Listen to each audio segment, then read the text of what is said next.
Praise God. അനുഗ്രഹിക്കപ്പെട്ട ഈ വിശുദ്ധ ദിവസം കാണുവാൻ കർത്താവ് നമുക്ക് ഏവർക്കും ഭാഗ്യം നൽകി. അതിനായി ദൈവത്തെ സ്തുതിക്കാം, സ്തോത്രം ചെയ്യാം. അതെ, നമ്മുടെ ദൈവം വിടുവിക്കുന്ന ദൈവമാണ്. നമ്മുടെ ദൈവത്തെ പോലെ വിടുവിപ്പാൻ കഴിയുന്ന മറ്റൊരു ദൈവവും ഈ ഭൂമിയിലില്ല. കഴിഞ്ഞ നാളുകളിൽ നാം ദൈവത്തിൻ്റെ വിടുതലുകളെ, ദൈവപ്രവൃത്തികളെ കണ്ടവരാണ്, അനുഭവിച്ചവരാണ്. ഇനിയും ആ കർത്താവ് നമുക്ക് വേണ്ടി പ്രവർത്തിക്കും. ദാനിയേൽ പ്രവാചകൻ്റെ പുസ്തകം 3-ാം അധ്യായം 28-ാം വചനത്തിൽ നാം ഇങ്ങനെ വായിക്കുന്നു: അപ്പോൾ നെബൂഖദ്നേസർ കൽപ്പിച്ചത്, ശദ്രക്കിൻ്റെയും മേശക്കിൻ്റെയും അബേദ്നെഗോവിൻ്റെയും ദൈവം വാഴ്ത്തപ്പെട്ടവൻ, തങ്കൽ ആശ്രയിക്കുകയും സ്വന്തം ദൈവത്തെ അല്ലാതെ വേറൊരു ദൈവത്തെയും സേവിക്കുകയോ നമസ്കരിക്കുകയോ ചെയ്യാതിരിക്കത്തക്കവണ്ണം രാജകൽപ്പന കൂടെ മറുത്ത് തങ്ങളുടെ ദേഹത്തെ ഏൽപ്പിച്ചു കൊടുക്കുകയും ചെയ്ത തൻ്റെ ദാസന്മാരെ അവൻ സ്വദൂതനെ അയച്ചു വിടുവിച്ചിരിക്കുന്നുവല്ലോ. ഇവിടെ ശദ്രക്, മേശക്, അബേദ്നെഗോ എന്ന 3 എബ്രായ ബാലന്മാരെ ദൈവം തൻ്റെ സ്വന്തം ദൂതനെ അയച്ചു എരിയുന്ന തീച്ചൂളയിൽ നിന്ന് വിടുവിച്ചു. പക്ഷേ അതിനൊരു മെയിൻ പോയിൻ്റായിട്ട് ഇവിടെ നാം കാണുന്നു, അവർ തങ്ങളുടെ ദേഹത്തെ ഏൽപ്പിച്ചു കൊടുത്തു. പ്രിയ ദൈവമക്കളെ, നമ്മുടെ ദേഹം, ദേഹി ആത്മാവിനെ പൂർണ്ണമായി ദൈവത്തിനായി സമർപ്പിക്കുവാൻ നാം തയ്യാറാണോ? അതല്ലേ അപ്പോസ്തലനായ പൗലോസ് റോമർക്ക് ലേഖനം എഴുതുമ്പോൾ 12-ാം അധ്യായം 1-2 വചനങ്ങളിൽ നാം വായിക്കുമ്പോൾ, ഈ ലോകത്തിന് അനുരൂപമാകാതെ നന്മയും പ്രസാദവും പൂർണ്ണതയുമുള്ള ദൈവഹിതമെന്നതെന്ന് തിരിച്ചറിയേണ്ടതിന് മനസ്സ് പുതുക്കി രൂപാന്തരപ്പെടുവിൻ. നമ്മുടെ ശരീരങ്ങളെ, ആമേൻ, സ്തോത്രം, ദൈവത്തിന് യാഗമായി സമർപ്പിക്കണം. ജീവനും വിശുദ്ധിയും ദൈവത്തിന് പ്രസാദമുള്ള യാഗമായി സമർപ്പിക്കണം. സ്തോത്രം. നമ്മെ തന്നെ ദൈവകരങ്ങളിൽ പൂർണ്ണമായി നാം ഏൽപ്പിച്ചു കൊടുക്കുമ്പോൾ നമ്മുടെ ഏത് പ്രതിസന്ധികളിൽ നിന്നും കർത്താവ് നമ്മെ വിടുവിക്കുക മാത്രമല്ല, അമ്മേൻ, ആ നിത്യരാജ്യത്തിലെ അവകാശികളായി നമുക്ക് തീരുവാൻ ഇടയായിത്തീരും. ആയതിനാൽ മറ്റുള്ളവരെ പോലെ, അമ്മേൻ, സ്തോത്രം, ആകണം എന്നുള്ള ചിന്ത മാറ്റിയിട്ട് മറ്റുള്ളവരിൽ നിന്ന് വ്യത്യസ്തരായി, അമ്മേൻ, പൂർണ്ണമായി ദൈവത്തിനായി സമർപ്പിക്കപ്പെട്ട ഒരു ജീവിതം നയിപ്പാൻ കർത്താവ് നമുക്ക് സഹായിക്കുമാറാകട്ടെ. ഇവിടെ രാജാവ് തന്നെ അവരെക്കുറിച്ച് സാക്ഷ്യം പറയുന്നു. ഒന്നാമത്, അവർ ദൈവത്തിൽ ആശ്രയിച്ചു. അവരുടെ ദൈവത്തിൽ മാത്രം അവർ ആശ്രയിച്ചു. എങ്ങനെയാണ് ആശ്രയിച്ചത്? അതിൻ്റെ 17-18 വചനങ്ങളിൽ നമുക്ക് കാണുവാൻ കഴിയും. ആമേൻ. നമ്മെ വിടുവിച്ചാലും ഇല്ലെങ്കിലും ഈ കർത്താവിനെ തന്നെ നാം ആരാധിക്കും. ഈ ബിംബത്തെ നമസ്കരിക്കുകയില്ല. അതായിരുന്നു അവരുടെ സമർപ്പണം. സ്തോത്രം. തീരുമാനം. ഹല്ലേലൂയ. പലപ്പോഴും നാം തീരുമാനങ്ങൾ എടുക്കുന്നവരാണ്, എന്നാൽ അതിൽ നമുക്ക് നിലനിൽക്കുവാൻ കഴിയുന്നില്ല എന്ന് ഭാരപ്പെടുന്നുണ്ടാകാം. പ്രിയ ദൈവമക്കളെ, പൂർണ്ണമായി ഹൃദയത്തിൽ നമുക്ക് തീരുമാനമെടുക്കാം. നമ്മെ തന്നെ ദൈവകരങ്ങളിൽ സമർപ്പിച്ചു കൊടുക്കാം. നമ്മുടെ ജീവിതത്തെ പൂർണ്ണമായി എന്ത് തന്നെ വന്നാലും, ആമേൻ, സ്തോത്രം, ഈ കർത്താവിനെ വിട്ട് ഒരു നാളും പിന്മാറുകയില്ല. വേറെ ഒരു മാർഗം ഞാൻ കണ്ടെത്തുകയില്ല എന്ന തീരുമാനത്തോടെ, ഉറപ്പോടെ, ധൈര്യത്തോടെ, സമർപ്പണത്തോടെ നാം മുന്നേറുമെങ്കിൽ നിശ്ചയമായി നമ്മുടെ കർത്താവ് എപ്പോഴും നമ്മോട് കൂടെയുണ്ട്. രണ്ടാമത്, അവർ, ആമേൻ, സ്തോത്രം, രാജകൽപ്പന കൂടെ മറുത്തു. പ്രിയ ദൈവമക്കളെ, ആമേൻ, സ്തോത്രം, ദൈവകൽപ്പന പൂർണ്ണമായി നാം അനുസരിക്കണമെങ്കിൽ ചിലപ്പോൾ മനുഷ്യരുടെ കൽപ്പന അനുസരിക്കുവാൻ നമ്മൾ കഴിയത്തില്ല. എന്നാൽ മനുഷ്യരെക്കാൾ ഉപരി ദേഹത്തെയും ദേഹിയെയും നരകത്തിൽ എരിയുന്ന തീച്ചോളയിൽ തള്ളിയിടുവാൻ കഴിയുന്ന ദൈവത്തെ നാം ഭയപ്പെടുമ്പോൾ, ആമേൻ, സ്തോത്രം, നിശ്ചയമായി ആ കർത്താവിൻ്റെ കരം നമ്മോട് കൂടിയുണ്ട്. നാം വെള്ളത്തിൽ കൂടി കടക്കുമ്പോൾ നമ്മോടിരിക്കും. അഗ്നിയിൽ കൂടി നടന്നാൽ വെന്തുപോകാതെ നമ്മെ സൂക്ഷിക്കും. നദികളിൽ കൂടെ കടക്കുമ്പോൾ അവ നമ്മുടെ മേൽ കവിയുകയില്ല. ആ കർത്താവിൻ്റെ കരവലയത്തിലാണ് നാം ഓരോരുത്തരും. Praise God.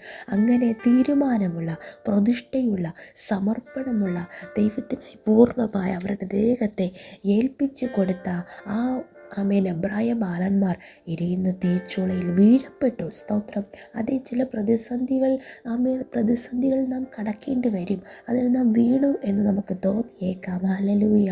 ആമേൻ. സ്തോത്രം സ്തോത്രം. അതും രാജാവിന് കോപം മുഴുത്തിട്ട് പതിവായി ചൂട് കൂട്ടുന്നതിനും 7 മടങ്ങ് ചൂട് വർദ്ധിപ്പിച്ചു. തീച്ചൂള സ്തോത്രം തീ വർദ്ധിപ്പിച്ചു. Praise God. അതിൻ്റെ നടുവിൽ ഈ ബാലന്മാർ കെട്ടപ്പെട്ടവരായി വീണു. ഹല്ലേലൂയ.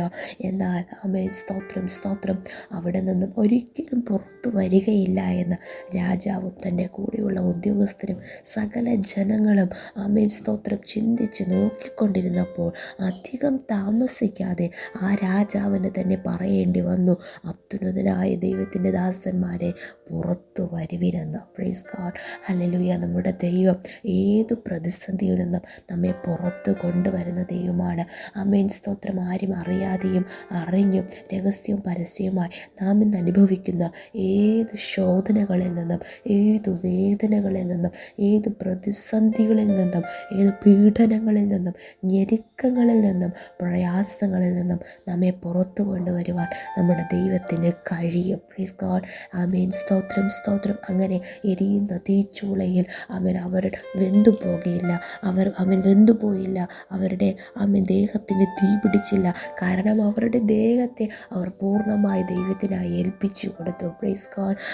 സ്തോത്രം. തീ പിടിച്ചില്ല, തലമുടി കരഞ്ഞില്ല, കാൽച്ചിട്ടയ്ക്ക് കേട് പറ്റിയില്ല, തീയുടെ മണം പോലും തട്ടിയിട്ടില്ലായിരുന്നു. സ്തോത്രം. അതേ ദൈവത്തിനായി നാം പൂർണ്ണമായി സമർപ്പിക്കപ്പെടുമ്പോൾ ഇപ്പോൾ നശിക്കും, ഇപ്പോൾ തീരും, ഇപ്പോൾ അവസാനിക്കുമെന്ന് നോക്കി നിൽക്കുന്നവരുടെ നടുവിൽ ശത്രുവിൻ്റെ മുൻപിൽ മേശയൊരുക്കിക്കൊണ്ട് കർത്താവ് അത്ഭുതകരമായി നമ്മെ പുറത്തു കൊണ്ടുവന്ന് നമ്മെ ഉയർത്തുവാൻ സർവശക്തനാണ്. ആ എരിയുന്ന തീച്ചുളയിൽ ഇതൊന്നും സംഭവിച്ചില്ല. പക്ഷേ അവരുടെ ബന്ധനം അഴിഞ്ഞുപോയി.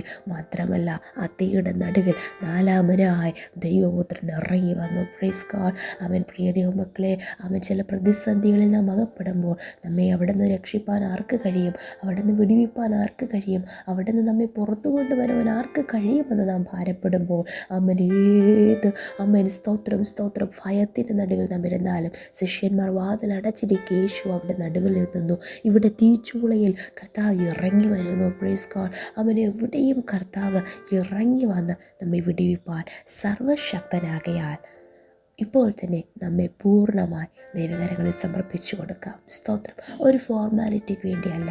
മറ്റുള്ളവർ ആരാധിക്കുന്നു, പ്രാർത്ഥിക്കുന്നു, ദൈവത്തെ സേവിക്കുന്നു, അതുകൊണ്ട് ഞാൻ അങ്ങനെയല്ല. വ്യക്തിപരമായി ഈ ബാലന്മാർ തങ്ങളുടെ ദേഹത്തെ ഏൽപ്പിച്ചു കൊടുത്തതുപോലെ നമ്മെ തന്നെ പൂർണ്ണമായി ഏൽപ്പിച്ചു കൊടുക്കാം, സമർപ്പിക്കാം. കർത്താവ് നമ്മെ നടത്തും. സ്തോത്രം. ദൈവത്തിനായി സമർപ്പിക്കപ്പെടുമ്പോൾ എപ്പോഴും അനുഗ്രഹങ്ങളല്ല, എപ്പോഴും നന്മകൾ മാത്രമല്ല, ചില ശോധനകൾ, വേദനകൾ ജീവിതത്തിൽ കടന്നു വരും. എന്നാൽ അവിടെയും നമ്മോട് കൂടെ 4മനായി കർത്താവ് കൂടെ ഉണ്ടാകും. Praise the Lord. ഹല്ലേലൂയ. യഹോവ നമ്മോട് കൂടെ ഇരിക്കും. എപ്പോഴും എല്ലായ്പ്പോഴും നമ്മെ നടത്തുവാൻ കർത്താവ് സർവശക്തനാണ്. ദൈവകരങ്ങൾ നമ്മെ തന്നെ ഏൽപ്പിച്ചു കൊടുക്കാം.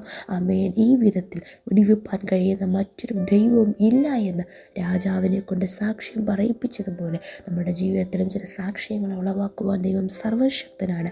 എന്നാൽ പൂർണ്ണ സമർപ്പണത്തോടെ, തീരുമാനത്തോടെ നമ്മെ തന്നെ ഏൽപ്പിച്ചു കൊടുത്ത് ദൈവകരങ്ങളിൽ സമർപ്പിക്കാം. ഈ വചനപ്രകാരം കർത്താവ് നമ്മെ വിടുവിച്ച് അനുഗ്രഹിക്കുമാറാകട്ടെ. ആ സ്വർഗരാജ്യത്തിൽ അവകാശികളാക്കുവാൻ ദൈവം നമ്മെ സഹായിക്കട്ടെ. ഒരുമിച്ച് പ്രാർത്ഥിക്കാം. നല്ല ദൈവമേ, സ്വർഗസ്ഥ പിതാവേ, അനുഗ്രഹിക്കപ്പെട്ട ഈ വിശുദ്ധ ദിവസത്തിലും അങ്ങ് ഞങ്ങൾക്ക് നൽകിയ നല്ല ആലോചനയ്ക്കായി സ്തോത്രം. ഞങ്ങളെ തന്നെ ജീവനും വിശുദ്ധ ദൈവത്തിന് പ്രസാദമുള്ള യാഗമായി പൂർണ്ണമായി സമർപ്പിച്ച് അങ്ങേക്ക് ഏൽപ്പിച്ചു തരുന്നു. കർത്താവെ, അങ്ങയുടെ ഹിതം പോലെ, അങ്ങയുടെ ഇഷ്ടം പോലെ ഞങ്ങളെ നടത്തണം. നല്ലമ്മനായി കർത്താവ് എപ്പോഴും ഞങ്ങളോട് കൂടെയുള്ളതിനായി സ്തോത്രം ചെയ്യുന്നു. സമ്പൂർണ്ണമായി താഴ്ത്തുന്നു. എല്ലാ പ്രതിസന്ധികളും ഞങ്ങൾ വിടുവിക്കുന്ന കൃപയ്ക്കായി സ്തോത്രം. പ്രാർത്ഥന കേട്ടതിനാൽ സ്തോത്രം. യേശുവിൻ്റെ അധികാരമുള്ള നാമത്തിൽ തന്നെ. Amen, amen, amen. May God bless you all.